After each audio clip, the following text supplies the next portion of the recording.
All right, excellent. Hey, welcome everybody to Tech Talk Tony. Excited to see you guys. If you haven't subscribed, go ahead and subscribe so you can see great content just like this.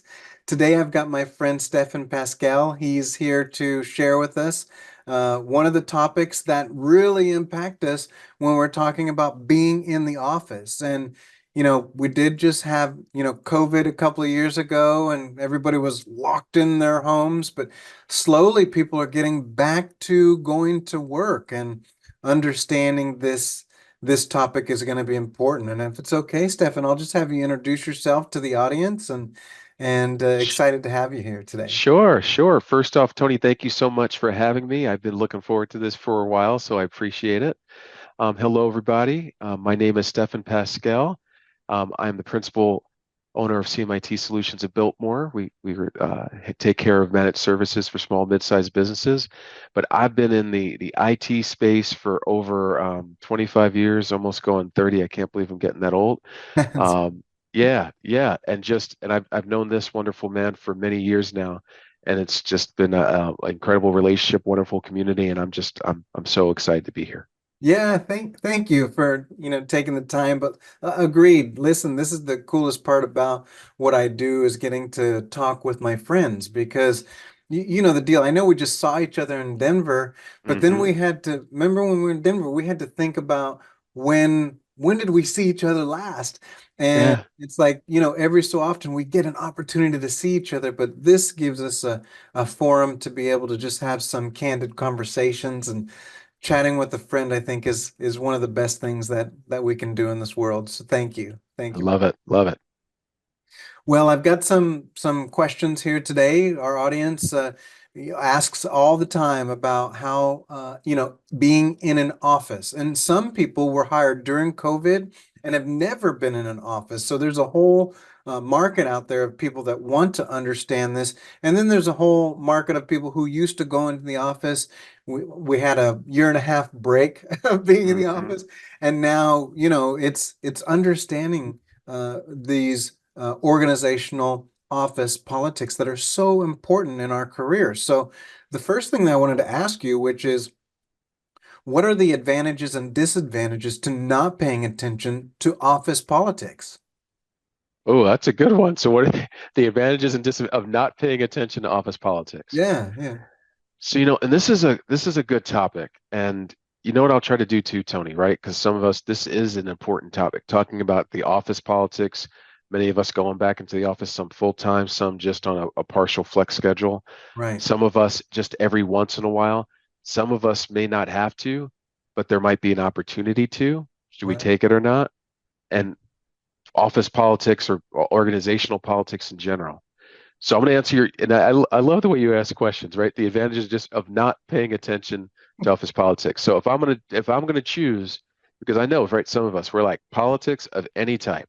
Don't Right, get me started on the political stuff, but even at work, if I don't like dealing with all the craziness in the world today, I don't want to deal with politics in the office. I get it, right? right, And I've said that before in times past too. That office politics isn't for me. And if we make that choice, right? That's the choice that we have to make. There's an advantage to that, right? right, We can like free ourselves from a lot of the stress that we think is going on, and we can just say, I'm not going to deal with it. I don't have time for that craziness. I'm just going to stay away from it. And right. you can, to be fair, you can say that there's an advantage there.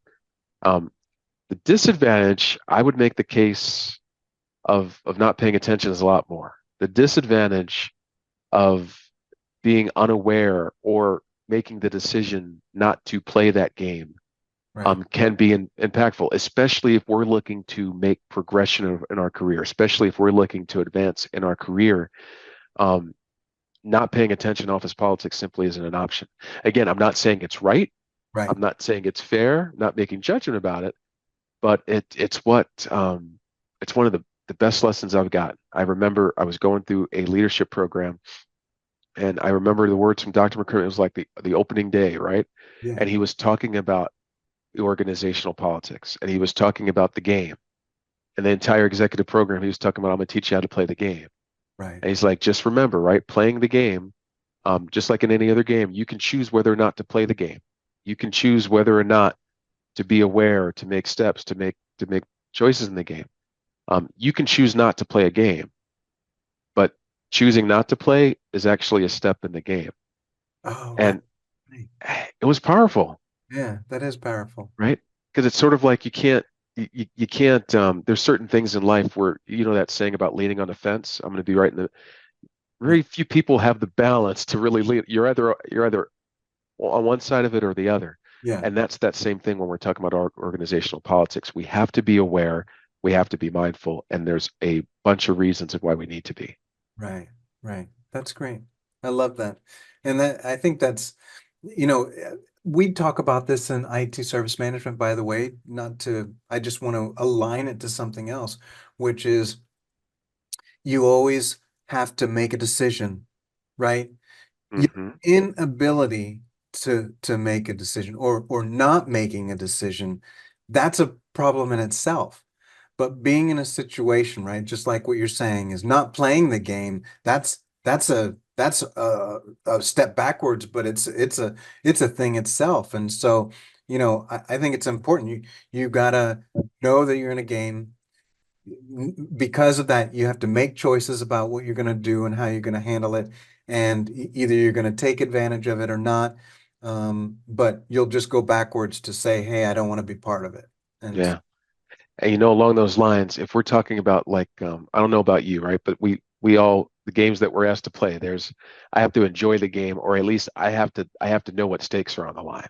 right. So, when I'm thinking about again the advantages, and I'll flip it, right? The advantages now of when we're talking about paying attention to office politics, Yeah, yeah, regardless of our situation, hybrid, remote, whatever, the office politics situation, there was something else that I learned over the years, and um, it seems obvious now, but I'll even ask, right? And I'll tell you the question that was asked to me, and they were saying because we've all been in that situation where it's time, right? That next position comes up, and we right, apply for it, right. and we know that position is ours. Hmm. It might as well have just been written for us, Right. and we apply for it. We go on the interview, and we're our worst critics, but we know I killed that interview. This job is mine, Yeah. and then this job is not mine, That's and right. right, and That's then I see who got the job. I'm like, what happened? And I'll even right one of the questions that was asked to me, and there was like, if you had to make a little chart, because that's what we like doing in our space too, right? We like graphs, we got that's right. charts, we We got love reports, that. everything. That's So right. I'm gonna right, I'm make a pie chart, and I'm gonna say, okay, if there's three things, right, I'm gonna give you three things to weigh the importance of, right, about whether or not someone should get a position. I Right. want you to give percentages of what you think how important they should be, and I'm gonna give you performance, I'm gonna give you image and exposure as the things to think about. Right. Pi for short. That's the other things we like in our right. You work in Acronyms. acronyms, right? Any of That us that spend a good chunk of time in corporate America, you got to have acronyms for everything. that's So I'm going to give you a question about pi. What's the most important between performance, image, and exposure? right. All right. And I've asked that question 1,000 times before, different conversations. And most people, it's the same thing that I would say, right? Performance, right? Who's going to argue? Performance is huge. And Yeah. you'll get anywhere, right? 60% performance, 70% performance. Sometimes you'll have people are, it's important, but maybe it's just 50%. Image, that whole, for those of us, I'm dating myself. I was going to give the old Andre Agassi images everything, but That's right. most of our I viewers love probably have no idea who he is. I feel That's so right. old right now. Image, right? Maybe say image. Oh, image is important, but maybe 20% and exposure 20 if I'm being good. Most people are like 70, 15, 15. You might get some that are like, right, that you get a choice for three options. You're going to have some that say it's all equally important, 33, 33, 30, whatever the case may be, Right. Right. right? Yeah. Um, and I remember the speaker was Harvey Coleman. Um, he was I think he must have been in his mid 70s at the time when he came in I remember. in his sharp suit, comes in, and he was one of the first African American executives at IBM back in the day. Fresh Mhm. out of high school, went in there, and his life, his course in that book, The Organizational Game Revealed, that thing about Pi, he's like, performance is, he was like, performance is like 10%, Right. Right. and like image, maybe you're going to give image 20 or 30%, and exposure 60%. Mm. And I remember in that same forum and he was doing that and everybody was, oh, that's not right, right? That's not. And the case that is to be made is at the levels we're going for, right? We're not even talking about entry level positions anymore. Entry level positions, right? They're important. But when you have entry level positions and there's a lot of openings, which you'll find a lot sometimes at contact centers are called where many of us got our start, Yeah. they're looking to get people in the door. Right. But Right. but as we continue to make progression up in our career, that thought behind pi is key Mm, because performance, like a high level of performance, we're going to just say that that's table stakes, right? right. Right. Right. And we know some people perform at a higher level, but at this level, performance is considered table stakes, Yeah, that's right. especially when you're interviewing with others who the job you may be interviewing for, that may not be their primary skill set, right? They're not, right? They might have done that themselves then, but they're looking for certain things. Yeah. Image, when you start talking about image, this is who you are seen as a person, your personal brand. This is when people hear about you in a room, the No. first thing that right. So someone hears about Tony, right? Oh, energetic, powerful, great public speak. That's your brand that you've worked hard for, that genuineness that comes across. Right. Right. That's image. So, and it's important. Even more important, the case can be made than your performance, which again we're talking about as table stakes. And how many times do you go to an interview? I'm a great communicator. I'm a great leader, Yeah. right?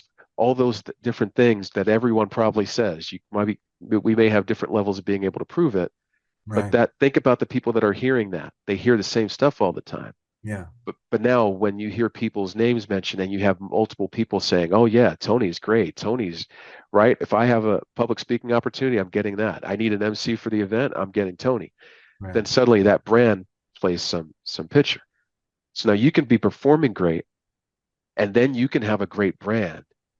But if only a handful of people know your brand, Right. oh Right. goodness. And that's where that exposure piece comes in. Okay. That's where that case is made, right? Exposure is so important. Exposure is the key difference between now that person. I know I've performed better over the years. I Right. know I could have delivered more. I know my education. I know the training I went through. Why did that other person get that job over me? Yeah. Oh, that group has known about him for years. Right. They've worked with him for years. Even though he hasn't been in that group, they know who he is. Or that person has two or three other people that are friends in that group speaking about him. Right.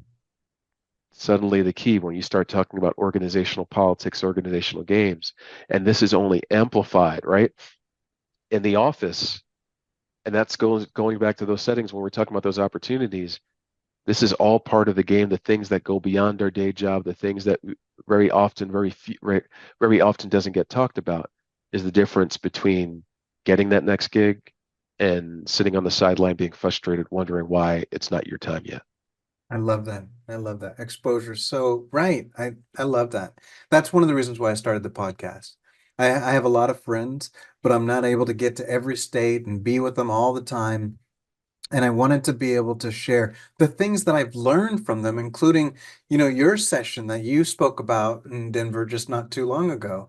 And so part of this whole idea of the podcast is to get exposure to those relationships that I have. And so anyway, anybody who's watching this, by the way, if you let us know what the acronym PI is, I've got an award for you. Okay. I've got a reward. Ooh. Listen, we're gonna keep things fun.